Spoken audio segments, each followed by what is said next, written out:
आप भी जानते हैं कि जब भी सरकार किसी की सरकार होती है और विपक्ष के नेता होते हैं या विपक्ष एमएलए होते हैं तो उपेक्षित नजरों से देखा जाता है। उपेक्षित नजरों से गुलशन जी हम बोलेंगे मोहम्मद कामरान नहीं जो उनके फंड से इकट्ठा जो पैसा आता है, जो पैसा सरकार के द्वारा जो आती है, वो पैसे मद को जो है वो सही तरीके से खपत किया गया। गुलशन जी सुन लीजिए, गोविंदपुर उपेक्षित कभी नहीं रहा है, ये जान लीजिएगा। गोविंदपुर ऐतिहासिक धरती रहा है, गोविंदपुर जयप्रकाश नारायण का धरती रहा है गोविंदपुर। आज गोविंदपुर का ही देन है कि बिहार में तीन बड़े राजनीतिक पार्टी जो है, चाहे रामविलास पासवान हो, नीतीश कुमार हो या लालू प्रसाद यादव हो, वो गोविंदपुर धरती का देन है, जयप्रकाश नारायण का धरती है। बिहार में चुनाव आएगा, लोग जाति पार्टी पे बटेंगे, फिर वही होगा। और जो बोल रहे हैं ना, हम आपको बता दे रहे हैं गोविंदपुर विधानसभा सीट पे कि काट कहरिया दोबारा चढ़ने वाला नहीं है।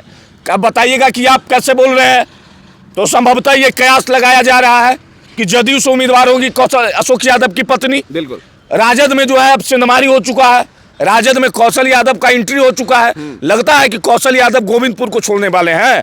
बिहार विधानसभा का चुनाव की चर्चा जोरों पर है और बड़ी बड़ी पार्टी बात करें तो सीट शेयरिंग को लेकर जो है अपना मीटिंग कर रही है। वहीं आज हम बात करने वाले हैं नवादा के गोविंदपुर। आखिर गोविंदपुर विधानसभा इस बार क्या बोल रहा है, वो गोविंदपुर विधानसभा की जनता क्या करने वाली है, कौन से टिकट पे कौन से उम्मीदवार आने वाले हैं, उसी पर बात करेंगे। लेकिन फिलहाल आपको बता दें कि अभी जो गोविंदपुर विधानसभा में जो विधायक हैं मोहम्मद कामरान आरजेडी से विनर हैं। वहीं बात करें तो जो रनर हैं वो पूर्णिमा यादव 2020 में चुनाव लड़ी थी और कौशल यादव की पत्नी है। उसी पर बात करने वाले हमारे साथ आज रोशन जी हैं सरफेस न्यूज़ से। पहले तो स्वागत है आपका। बहुत बहुत धन्यवाद आपको भी और आपके चैनल को देखने वाले तमाम दर्शकों को भी बहुत बहुत धन्यवाद। रोशन जी, पहला सवाल, इस बार गोविंदपुर क्या करने वाली है? देखिए, आप जो बोले ना कि इस बार गोविंदपुर क्या करने वाली है, देखिए गोविंदपुर हमेशा एक संदेश तो दिया है। गोविंदपुर नवादा जिले का एक ऐसा विधानसभा सीट है जो हमेशा से संदेश दिया है। और संदेश किसके पक्ष में दिया है? तो वो नाम है कौशल यादव का। बोलता है जैसे है ना कि नवादा विधानसभा सीट के अंदर जो है राजवल्लभ यादव का दबदबा रहा है। सही बात है, कौशल यादव नवादा में भी चुनाव जीते हैं, लेकिन दबदबा राजवल्लभ प्रसाद यादव का रहा है। तो उसी तरीके से चुनाव जीत जाना हार जाना बहुत बड़ा फैक्टर नहीं है, लेकिन गोविंदपुर में दबदबा कौशल यादव का रहा है। और वो इसलिए रहा है कि गोविंदपुर विधानसभा से 8 बार विधायक कौशल यादव के परिवार के लोग रहे हैं। और आपको अगर बता दें तो गोविंदपुर ही एकमात्र नवादा जिले का विधानसभा है जहां से कौशल यादव 3 बार निर्दलीय चुनाव जीते हैं। गोविंदपुर वो विधानसभा है जहां से 3 बार विधायक कौशल यादव की मां गायत्री देवी बनी है। गोविंदपुर वो विधानसभा है जहां से कौशल यादव की पत्नी जो है पूर्णिमा यादव 2 बार विधायक बनी है। और आपको अगर बता दे विशेष तौर पे तो पिछले बार का भी चुनाव परिणाम देख लीजिए, मोहम्मद कामरान का उस पर आएंगे। आप कह रहे थे कि गोविंदपुर पर कौशल यादव का पुराना से दबदबा उन परिवार का रहा है, कौशल यादव कहें कौशल यादव का परिवार का रहा है। लेकिन 2020 का चुनाव का आंकड़ा देखा जाए, 2020 का चुनाव बात करें तो आरजेडी गठबंधन से जो उम्मीदवार थे एमडी कामरान, और बात करें तो एनडीए जेडीयू से उनकी पत्नी कौशल यादव की पत्नी पूर्णिमा यादव थी।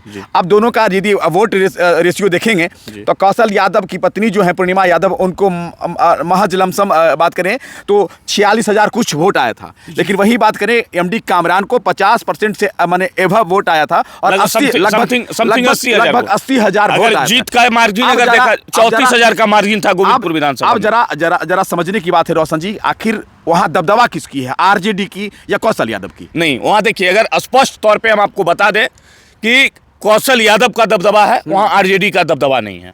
दो चीज, तो ये बात भी सच्चाई है कि महज एक बार राजद से भी कौशल यादव की मां जो है गायत्री देवी चुनाव वहां जीती हैं गोविंदपुर में। आपको बता दें गोविंदपुर का आंकड़ा सुनिएगा ना तो आप हैरत में पड़ जाइएगा। गोविंदपुर में महज 12 बार विधानसभा का चुनाव हुआ है और 12 बार में 8 बार कौशल यादव और कौशल यादव के परिवार वहां से विधायक बने। आप क्या बोल रहे थे? जीत का मार्जिन बहुत बड़ा रहा है पिछले 2020 विधानसभा के चुनाव में। इसका देखिए 2 कारण है। पहला कारण है मोहम्मद कामरान। गोविंदपुर विधानसभा में भूमिहार वोटरों की जो संख्या है उतनी संख्या है जो एक फैक्टर वोटर के तौर पे, निर्णायक वोटर के तौर पे उन्हें देखा जाता है।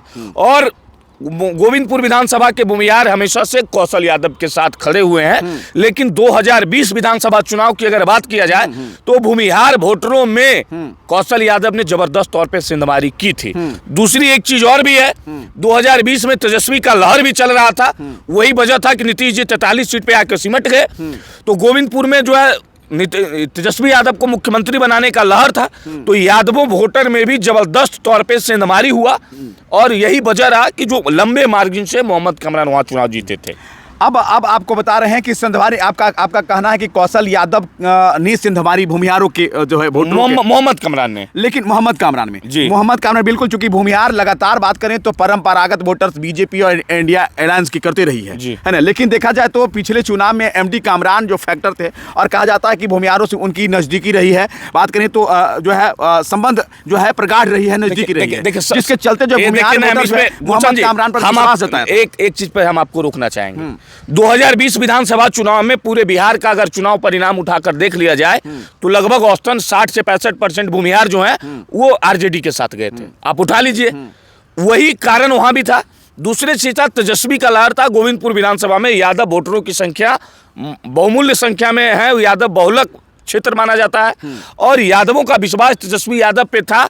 और लोग ये भी सोचे कि लालू जी और लालू जी का परिवार लंबे समय से संख्या मतलब राजनीति से बाहर था, मुख्यमंत्री बिहार से बाहर थे, बिहार में विपक्ष में बैठे, तो लोग यादवों के अंदर एक उम्मीद जगा था कि तेजस्वी यादव मुख्यमंत्री बनेंगे और लालू प्रसाद यादव जेल से बाहर चले आएंगे। यही वजह था कि लगभग यादव वोटरों में बहुत व्यापक पैमाने पे मोहम्मद कामरान की तरफ आए यादव वोटर और वहां पे यादव वोटर में सिंधमारी हुई। ऐसे वहां यादव वोटर, परंपरागत वोटर कौशल यादव रहे हैं। लेकिन इस बार क्या होने वाला, देखिए एक चीज बोले, हो सकता है वहां से जो वर्तमान विधायक हैं मोहम्मद कामरान, उनको थोड़ा सा तकलीफ गुजर जाएगा अगर हम बोलेंगे तो, लेकिन सच है, सच को तो भाई सुनना पड़ता है। आप गांव देहात में एक कहावत होता है कि काठ का हलिया जो है एक बार चलता है, बराबर नहीं चलता है। वही सेम परिस्थिति गोविंदपुर विधानसभा में बना हुआ है। काठ का हलिया वहां पे एक बार चढ़ा है, दोबारा मोहम्मद कामरान के लिए बहुत कड़ा चुनौती है। अब बोलिएगा कड़ा चुनौती कैसे है, तो इसका दो वजह है। पहला वजह है कि कौशल यादव ऐलान कर दिए हैं कि हमारी पत्नी वहां से चुनाव लड़ेगी। चर्चा ये भी है कि अशोक यादव जो वर्तमान में एमएलसी हैं, राजवल्लभ प्रसाद यादव के भतीजे हैं, वो भी वहां से, उनकी पत्नी भी वहां से चुनाव लड़ेगी। तो जब दोनों चुनाव लड़ेंगे तब तो मोहम्मद कामरान के लिए बड़ा चुनौती का विषय हो जाएगा। ये भी जेडीयू में है, अशोक यादव जेडीयू में है, अभी वर्तमान में कौशल यादव भी जेडीयू में है।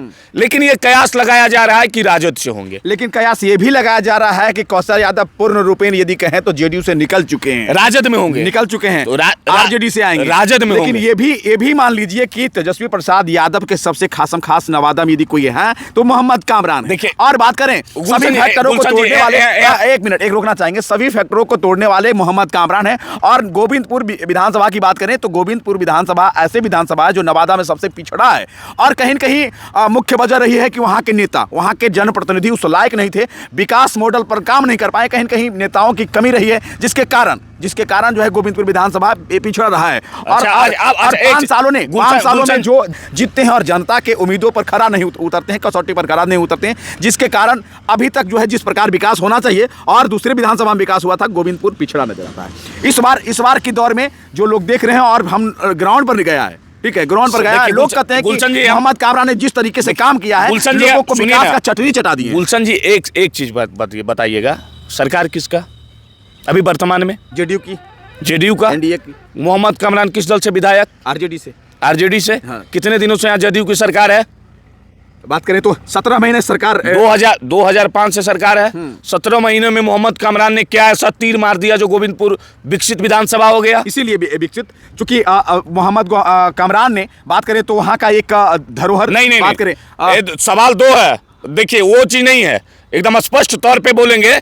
कितने मेडिकल कॉलेज, सुनिए ना, हाँ। मेडिकल कॉलेज गोविंदपुर में लगा, कितने कॉलेज गोविंदपुर में बनाए, कितना हॉस्पिटल गोविंदपुर में मोहम्मद कामरान बनाए, सड़क और बिजली और पानी तो नीतीश कुमार बोल रहे हैं कि हम पूरे बिहार में पहुंचा दिए हैं। तो मोहम्मद कामरान के क्षेत्र में अगर सड़क बिजली पानी पहुंचा है तो उसे आप विकास किस पैमाने पे देख रहे हैं? सरकार अब जरा सोचिए कि विकास का मतलब होता है कि जब तक सरकार की नजरें आपके क्षेत्र में कंस्टिट्यूंसी में नहीं जाएगी तब तक नहीं। और आप भी जानते हैं कि जब भी सरकार किसी की सरकार होती है और विपक्ष के नेता होते हैं या विपक्ष एमएलए होते हैं तो उपेक्षित नजरों से देखा जाता है। उपेक्षित नजरों से देखा जाता है। हम बोलेंगे मोहम्मद कामरान नहीं जो उनके फंड से इकट्ठा जो पैसा आता है, जो पैसा सरकार के द्वारा जो आती है, वो पैसे मद को जो है वो सही तरीके से खपत किया गया है। गुलशन जी सुन लीजिए, गोविंदपुर उपेक्षित कभी नहीं रहा है, ये जान लीजिएगा। गोविंदपुर ऐतिहासिक धरती रहा है। गोविंदपुर जयप्रकाश नारायण का धरती रहा है गोविंदपुर। आज गोविंदपुर का ही देन है कि बिहार में तीन तीन बड़े राजनीतिक पार्टी जो है, चाहे रामविलास पासवान हो, नीतीश कुमार हो या लालू प्रसाद यादव हो, वो गोविंदपुर धरती का देन है, जयप्रकाश नारायण का धरती है। उपेक्षित नहीं रहा है। शेखोदौरा आश्रम है जिनके सरकार कहने की जिस प्रकार से शेखोदौरा का विकास होना चाहिए, क्या विकास हो पाया? नहीं हुआ। क्यों नहीं हुआ? क्यों नहीं हुआ? इसके लिए जिम्मेवार वहां के तमाम स्थानीय 5 साल तो मोहम्मद कामरान को भी मौका दिया, कौशल यादव को भी मौका दिया। बिहार में चुनाव आएगा, लोग जाति पार्टी पे बटेंगे, फिर वही होगा। और जो बोल रहे हैं ना, हम आपको बता दे रहे हैं गोविंदपुर विधानसभा सीट पे कि काट कहरिया दोबारा चढ़ने वाला नहीं है। अब बताइएगा कि आप कैसे बोल रहे हैं? तो संभवतः ये कयास लगाया जा रहा है कि जदयू से उम्मीदवार होगी कौशल अशोक यादव की पत्नी। बिल्कुल। राजद में जो है अब सिंधमारी हो चुका है, राजद में कौशल यादव का एंट्री हो चुका है। लगता है कि कौशल यादव गोविंदपुर को छोड़ने वाले हैं। उनका परंपरागत सीट रहा है गोविंदपुर। ये तो शीर्ष नेतृत्व करने वाले नहीं, ये आप बताइए, लगता है कि कौशल यादव मान जाएंगे गोविंदपुर छोड़ने के बाद? कौशल यादव राजद में जाएंगे, और अगर राजद में कौशल यादव नहीं जाते हैं, राजवल्लभ प्रसाद यादव राजद से आउट हो चुके हैं, तो नवादा में राजद का कोई अस्तित्व भी बचेगा? ये तो सवाल है। आपको लगता है कि नवादा में गोविंदपुर में जो और नवादा में राजद का अस्तित्व बचने वाला है? कौशल यादव को लाना है या राजवल्लभ प्रसाद यादव को लाना है? दोनों में एक को तो लाना है, नवादा में राजद को तो एक को तो लाना है। तो जब कौशल यादव आएंगे तो गोविंदपुर छोड़ेंगे नहीं। एमडी कामरान कहां जाएंगे? हाँ, ये सवाल है कि मोहम्मद कामरान कहां जाएंगे। तो इसीलिए बोल रहे हैं ना कि तेजस्वी यादव के सबसे विश्वासी हैं। यही लिए बोल रहे हैं ना कि काट कहरिया गोविंदपुर में दोबारा। ये भी लोग भी जानते हैं कि बहुत ही शालीन स्वभाव के व्यक्ति हैं, बिल्कुल किसी से मतभेद नहीं करते हैं। और बात करें तो क्षेत्रीय तमाम मुद्दों से बहुत सोच समझ के सुलझे राजनेता के तौर पर काम करते हैं। बिल्कुल मान रहे हैं कि मोहम्मद कामरान वर्तमान के समय में तेजस्वी यादव के करीबी है। भ्रष्टाचार से कोसों दूर मोहम्मद कामरान। लेकिन दो चीज है, गोविंदपुर में जब कौशल यादव का राजद में एंट्री हुआ है तो मोहम्मद कामरान को गोविंदपुर विधानसभा छोड़ना पड़ेगा, ये स्पष्ट तौर पे मान लीजिए। चलिए, तो हमारे साथ में रोशन जी थे सरफेस न्यूज से, और इनका मानना है कि इस बार गोविंदपुर विधानसभा में गहमा गहमी होने वाला है। कौशल यादव भी अपने पत्नी के लिए दावा ठोक दिए हैं। वही बात करें तो अभी वर्तमान विधायक बात करें तो एमडी कामरान हैं, क्षेत्र में घूम रहे हैं। और बात करें कुल मिलाकर एक जनप्रतिनिधि के तौर पर तो लोग बताते हैं कि बहुत सुलझे नेता हैं और बहुत अच्छे तरीके से काम किए हैं। अब देखना क्या होने वाला है, आने वाला तो वक्त बताएगा। लेकिन आप क्या सोचते हैं मोहम्मद कामरान के बारे, आप क्या सोचते हैं? और क्या कुछ जनप्रतिनिधियों की बात करें तो गोविंदपुर विधानसभा में आप किसको देखना चाहते हैं? कौशल यादव की पत्नी के देखना चाहते हैं या मोहम्मद कामरान को देखना चाहते हैं, या बात करें तो राजवल्लभ प्रसाद के भतीजे अशोक यादव की पत्नी को देखना चाहते हैं? अपना प्रतिक्रिया दीजिएगा। और क्या 5 सालों में मोहम्मद कामरान के कार्यकाल में कितना गोविंदपुर का विकास हुआ है, इस पर भी अपनी प्रतिक्रिया दीजिएगा।